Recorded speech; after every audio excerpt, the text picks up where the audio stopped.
여러분 반갑습니다. 오늘 같이 보실 말씀은 사무엘하 12장 1절에서 15절 상반절 말씀까지 같이 보시겠습니다. 여호와께서 나단을 다윗에게 보내시니 그가 다윗에게 가서 그에게 이르되 한 성읍에 두 사람이 있는데 한 사람은 부하고 한 사람은 가난하니 그 부한 사람은 양과 소가 심히 많으나 가난한 사람은 아무것도 없고 자기가 사서 기르는 작은 암양 새끼 한 마리뿐이라.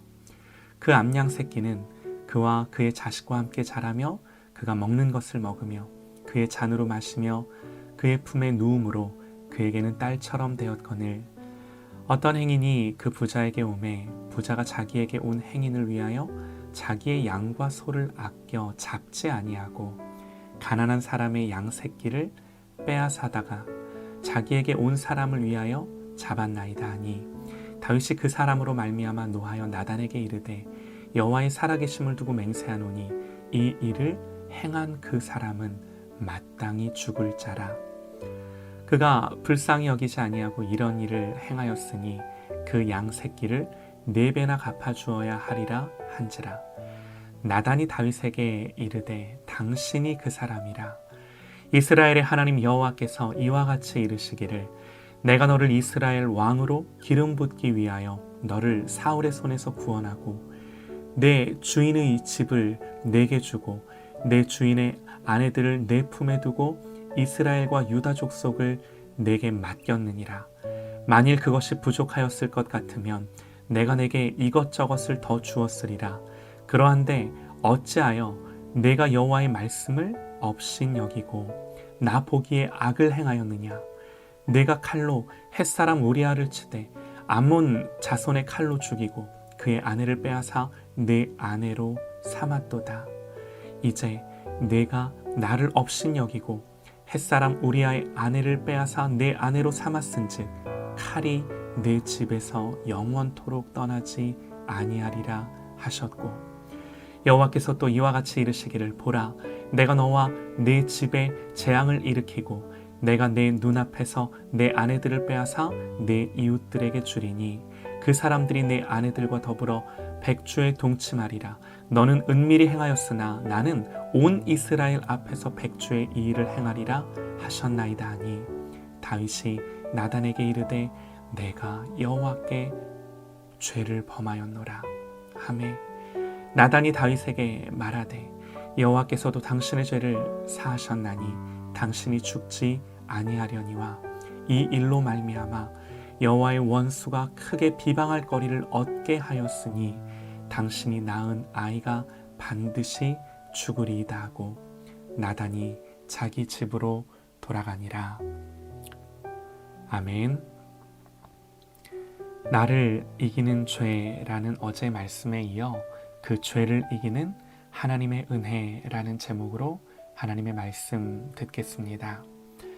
11장에서 성경은 다윗의 범죄 과정을 묘사하면서 한 단어를 반복하는데요. 다윗에게 힘과 권력이 있음을 상징적으로 보여줍니다. 보내다라는 단어였어요. 1절에 다윗이 요압과 그에게 있는 부하들과 온 이스라엘 군대를 보내니 4절에도요. 다윗이 전령을 보내어 그 여자를 자기에게로 데려오게 하고 그리고 6절에서도요. 다윗이 요압에게 기별하여 햇사람 우리아를 내게 보내라 하매 요압이 우리아를 다윗에게로 보내니 다윗은 자기 휘하의 군사들을 전쟁터로 보낼 수도 있었고 밧세바를 보고 그녀를 데려오라 명할 수도 있었고 또 우리아에게 사람을 보내어 우리아를 불러들일 수도 있었고 그를 전쟁터로 내몰 수도 있었고 이제 그에게는 이렇게 힘과 권력이 있었습니다. 누구도 다윗의 명을 거역할 수 없는 거죠. 이 권력은요 다윗의 범죄에 날개를 달아줍니다. 그러나 우리가 간과해서는 안 되는 것이 모든 것을 주관하시고 통치하시고 판단하시는 것은 다윗이 아니라 하나님이세요. 모든 권세와 권력 위에는 그 힘을 세우기도 하시고 패하기도 하시는 하나님이 계십니다. 성경이 재밌습니다. 오늘 1절 말씀은 이렇게 시작합니다. 여호와께서 나단을 다윗에게 보내시니. 이 보내는 다윗의 과도한 권력 사용이 어디서 끝나게 되는가? 하나님의 보내시는 행위로 끝나게 됩니다. 보냄을 받은 나단 선지자는 비유로 말씀을 다윗에게 전합니다.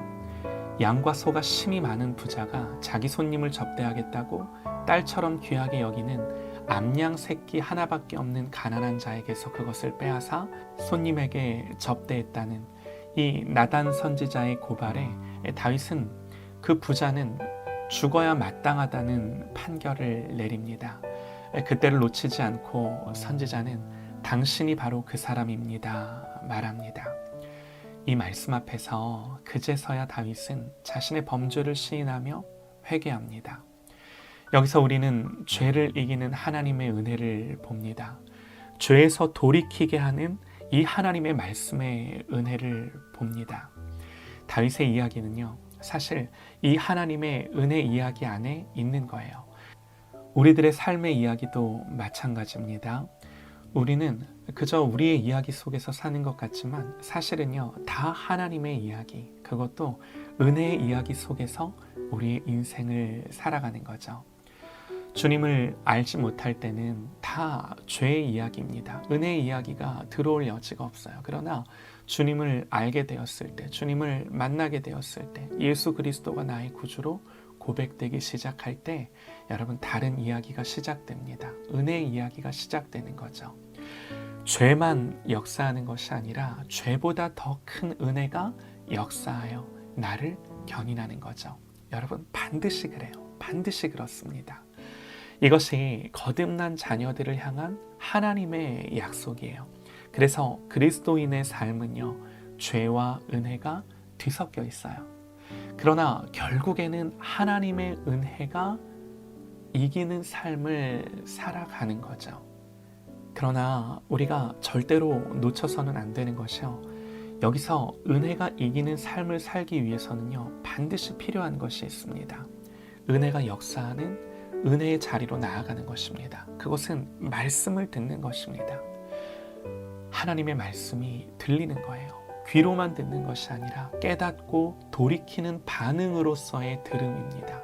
순종하는 것으로서의 들음입니다. 오늘 다윗처럼 말씀을 듣고 내가 여호와께 범죄하였노라 깨닫고 돌이키는 거죠. 말씀이 들리고 나의 속사람이 그 말씀 앞에 반응함으로 죄를 이기는 은혜가 역사하는 줄 믿습니다. 여러분, 그래서요, 우리의 신앙생활에 있어서 매주일 선포되는 말씀을 듣고 그 말씀 앞에 깨닫고 돌이키고 은혜 받고 새로워지고, 여러분 이게요 너무나 중요한 거예요. 말씀이 계속해서 들리고 그 말씀 앞에서 죄는 끊임없이 죽어지고 은혜가 사는 삶을 살지 않으면 나는 절대로 죄를 이기는 삶을 살지 못합니다. 사랑하는 여러분, 그러므로 이 은혜를 구하십시다. 다윗은 알았습니다. 시편에서요, 여호와의 율법은 완전하여 영혼을 소생케 한다 고백합니다. 우리의 영혼을 소생케 하는 것은 하나님의 말씀밖에는 없습니다. 성령님이 말씀 가운데 역사하셔서 그 말씀을 통해 우리를 깨닫게 하시고 우리의 삶을 인도하시며 우리를 하나님의 사람으로 세워가시는 거예요. 다른 방법은 없는 거예요. 다윗은 시편 119편에서 이렇게 고백을 합니다. 청년이 무엇으로 그의 행실을 깨끗하게 하리이까? 주의 말씀만 지킬 따름이니이다. 내 영혼이 진토에 붙어 싸우니 주의 말씀대로 나를 살아나게 하소서. 거짓 행위를 내게서 떠나게 하시고 주의 법을 내게 은혜로이 베푸소서. 나로 하여금 깨닫게 하여 주소서. 내가 주의 법을 준행하며 전심으로 지키리이다. 여호와여, 내가 알거니와 주의 심판은 의로우시고 주께서 나를 괴롭게 하심은 성실하심 때문이니이다. 나의 발걸음을 주의 말씀에 굳게 세우시고 어떤 죄악도 나를 주관하지 못하게 하소서. 그러므로 사랑하는 여러분, 우리가 이 말씀 앞에 나의 귀와 나의 마음과 나의 심령을 늘 노출하며 이 말씀이 들리는 복된 삶을 살아가는 저와 여러분 되시기를 간절히 소망합니다. 마지막으로 또 한 가지요. 여러분, 우리가 압니다. 주님이 제자들에게 기도를 가르쳐 주실 때 시험에 들게 하지 마옵시고 다만 악에서 구하옵소서, 이렇게 너희는 기도해라 가르쳐 주셨어요. 여러분, 왜 이 짧은 기도 속에서 우리 주님은 우리에게 이렇게 하나님 앞에 간구하라고 가르쳐 주셨을까요? 중요하기 때문입니다. 이것은요, 우리가 누구라도 시험에 들 수 있고 누구라도 때로는 악에 거할 때가 있음을 우리 주님이 아셨기 때문인 거죠. 때로는 하나님의 사람들의 심각한 죄는 그들의 경건이 증명된 후에 그들이 성숙한 상황 속에서 일어납니다. 하나님과의 친밀한 동행이나 오랜 세월에 걸친 탁월한 경건마저도요, 성도 안에서 내재하는 이 죄의 본성을 근절할 수 없고 바꿀 수 없는 거예요. 여러분, 생각해 보십시오. 교회 지도자들과 리더들이 넘어지는 것은 왜 그렇습니까? 죄는요, 죽는 순간까지 성도의 거룩한 경건 속에 여전히 살아있는 것입니다. 마치요, 가나안 땅에 들어간 이스라엘 백성들 주변에 늘 이방인들이 살고 있었던 것처럼, 그래서 그 주변의 이방인들로 말미암아 이스라엘이 범죄하게 되고 넘어지게 되었던 것처럼, 죄는요, 내가 손만 뻗으면 닿을 곳에 있는 거죠. 아니, 내가 뻗지 않아도 내 문 앞에 나를 찾아와 엎드려 있는 것입니다. 그래서 사도 바울은 권면합니다. 그런즉 선줄로 생각하는 자는 넘어질까 조심하라. 그러나 사랑하는 여러분, 하나님의 은혜는 언제나 죄를 이기고 승리합니다. 그러나 말씀은 언제나 죄를 깨닫게 하고 하나님께로 돌이키게 하는 능력으로 우리를 견인합니다. 인도합니다. 그러므로 나는 죄를 이기지 못하나 은혜는 죄를 이기기에, 여러분, 우리는요, 죄를 이기는 그 하나님의 은혜만을 간절히 구함으로, 그 은혜를 붙들므로 승리하는 저와 여러분 되시기를 간절히 소망합니다.